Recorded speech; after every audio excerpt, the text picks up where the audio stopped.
जय श्री राधे कृष्ण। आप सभी का आपके अपने YouTube channel VK Mishra present में बहुत बहुत स्वागत है। आइए आज आप सब सुनेंगे कार्तिक मास महात्म्य कथा में 5वें अध्याय की कथा। अब तक पिछले अध्यायों का कथा आपने नहीं सुना हो तो चैनल पे प्लेलिस्ट बनाया गया है, आप वहां से पिछले अध्यायों का कथा श्रवण कर सकते हैं। तो बोलिए प्रेम से भगवान विष्णु की जय, माता लक्ष्मी की जय, सर्वदेवी देवता की जय। पृथु बोले कि हे मुनीश्वर महाराज, आपने कार्तिक और माघ का बहुत बड़ा फल कहा। अब उन दोनों के स्नान विधि और नियमों को हमसे भली भांति कहिए। आप उद्यापन विधि को भी कहने के योग्य हैं। नारद जी बोले कि हे राजन, तुम विष्णु के अंश से उत्पन्न हो, तुमको कुछ अज्ञात नहीं है, तो मैं तुमसे कहता हूँ, भली भांति नियमों को सुनिए। आश्विन महीने की शुक्ल पक्ष की एकादशी से कार्तिक व्रत का आरंभ आलस्य रहित होकर करे। चतुर्थांश अर्थात प्रहर रात्रि पहले प्रतिदिन सदा उठे और ग्राम से उत्तर दिशा को जल का पात्र लेकर जाए। दिन में संध्या के समय कान पर यज्ञोपवीत स्थापित कर उत्तर मुख करके भूमि में तृण बिछावे और सिर को वस्त्र से ढाक ले। मुख को यत्न से बंद करके थूकने और श्वास लेने से रहित हो मूत्र तथा मल का त्याग करे। रात्रि में दक्षिण दिशा की ओर मुख करके मल का त्याग करे। शिश्न को हाथ में थामे हुए उठे और मिट्टी लगाकर धोए।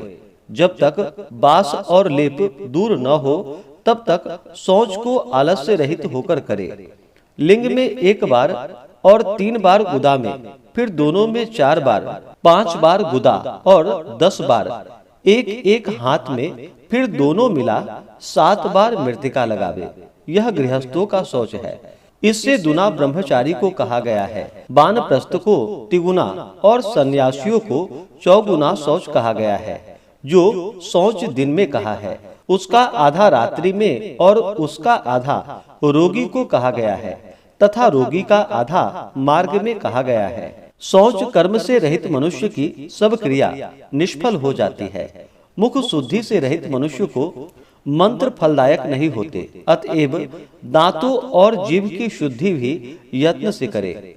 दंत धावन के निमित्त वृक्ष की इस प्रकार प्रार्थना करे, आयु, बल, यश, तेज, संतति, द्रव्य, वेद पठन एवं बुद्धि। हे वनस्पति, तू हमको प्रदान करो। इस मंत्र को पढ़कर 12 अंगुल लंबी गुलर आदि किसी दूध के वृक्ष की दातौन लेकर दांत को शुद्ध करे, किंतु क्षयाह तथा व्रत के दिन दातौन न करे। प्रतिपदा, अमावस, नवमी, छठ, रविवार तथा चंद्र और सूर्य के ग्रहण में भी दंत धावन न करे। कांटों का वृक्ष कपास, संभालू, पीपल, रबर, अरंड तथा दुर्गंध युक्त वृक्ष दंत धावन में वर्जित है, अर्थात इनकी दातौन न करे। तदंतर प्रसन्न मन से पुष्प, गंध और तांबूल लेकर भक्ति युक्त हो विष्णु अथवा शिव के मंदिर में जाए। वहां देवता को पाद्य, अर्घ्य आदि उपचारों से पूजन, स्तुति तथा नमस्कार करके गीत आदि मंगल गान करे। ताल, वेणु, मृदंग आदि की ध्वनि से युक्त नाचने वालों समेत गवैयों का फूल, चंदन आदि से सत्कार करे। देवालय में गान में तत्पर होने के कारण वे लोग विष्णु के स्वरूप होते हैं। सतयुग आदि में तप, यज्ञ, दान भगवान को प्रसन्न करते हैं, कलयुग में नहीं, क्योंकि कलयुग में केवल गान ही प्रशंसा है। हे राजन, मैंने भगवान से पूछा कि हे देवेश, आप कहाँ निवास करते हैं?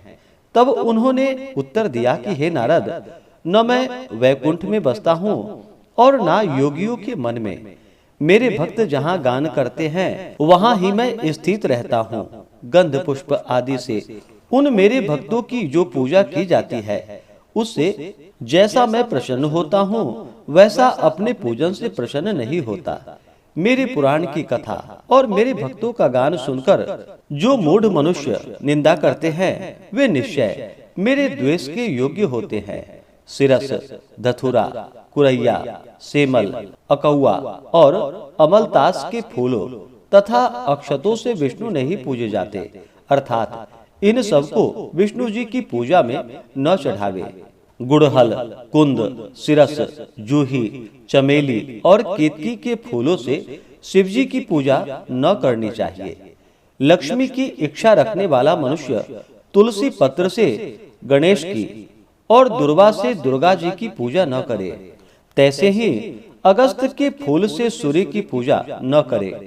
पूजा में जिन देवताओं के लिए जो पुष्प विहित है उनसे ही पूजा विधि संपन्न करके देव देव भगवान से क्षमा कराता हुआ कहे कि हे सुरेश्वर, अर्थात देवताओं के स्वामी, जो मैंने मंत्रहीन, क्रियाहीन और भक्तिहीन पूजन किया है, हे देवेश वह पूर्ण हो। तदंतर प्रदक्षिणा करके दंडवत प्रणाम करे और भगवान से अपराध क्षमापन करा के गान आदि समाप्त करे। जो मनुष्य कार्तिक की रात्रि में विष्णु तथा शिव का भली भांति पूजन करेंगे, वे मनुष्य अपने पुरुषों समेत पाप रहित हो वैकुंठ भवन को जाएंगे।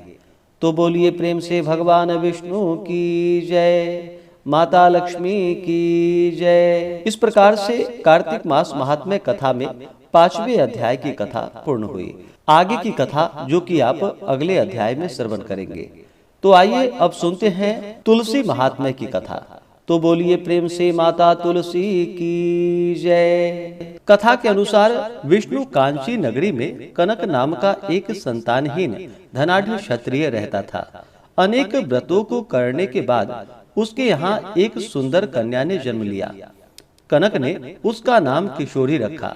एक दिन एक ज्योतिषी ने उसकी कुंडली देखकर कनक से कहा कि इसका पानी ग्रहण करने वाला मंडप में ही वज्रपात से मर जाएगा।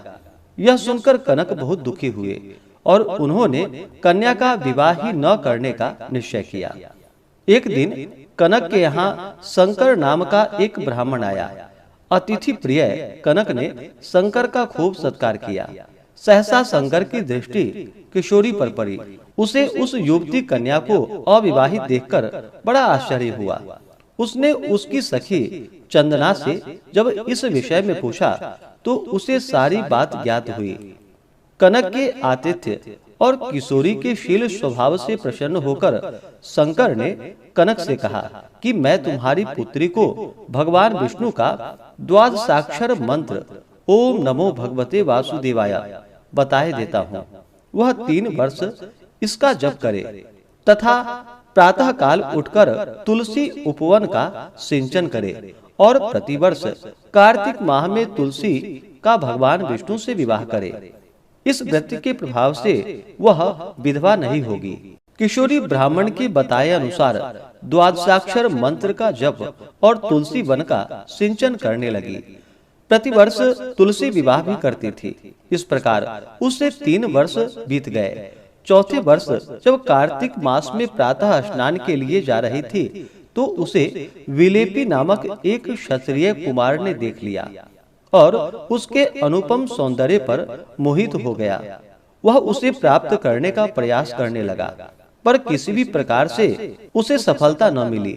एक दिन उसे पता चला कि वहाँ एक मालिन नित्य किशोरी को फूल देने के लिए जाती है। यह जानकर वह उस मालिन से मिला और धन देकर उसे अपने षड्यंत्र में शामिल कर लिया।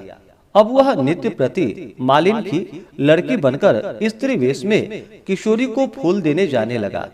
उस समय विष्णु कांची में जयसेन नाम का राजा राज्य किया करता था। उसके पुत्र का नाम मुकुंद था।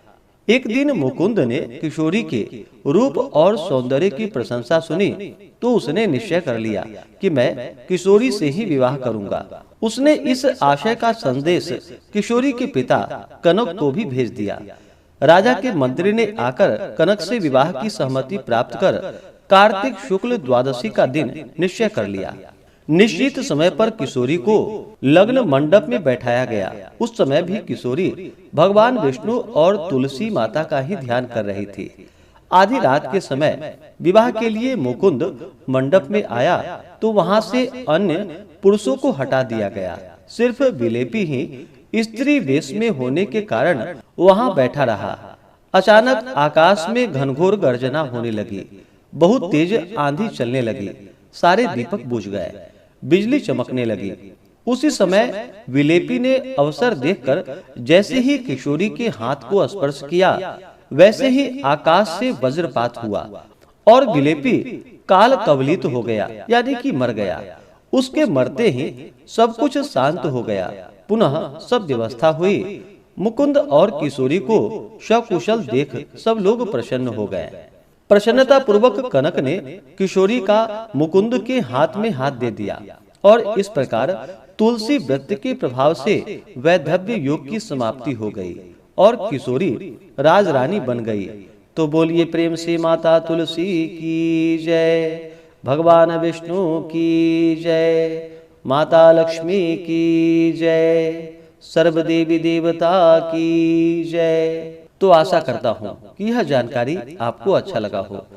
इसी प्रकार से ज्ञानवर्धक जानकारियाँ प्राप्त करते रहने के लिए, व्रत पूजा के बारे में जानने के लिए, कथा को सुनने के लिए चैनल पे अगर आप पहली बार आए हैं तो चैनल को लाल बटन दबा करके सब्सक्राइब करें, साथ में बेल आइकन घंटी को दबाएं ताकि आने वाली वीडियो का नोटिफिकेशन आपको समय से मिलता रहे। वीडियो को लाइक करें, शेयर करें। सुखी रहें और स्वस्थ रहें। जय श्री राधे कृष्ण। धन्यवाद।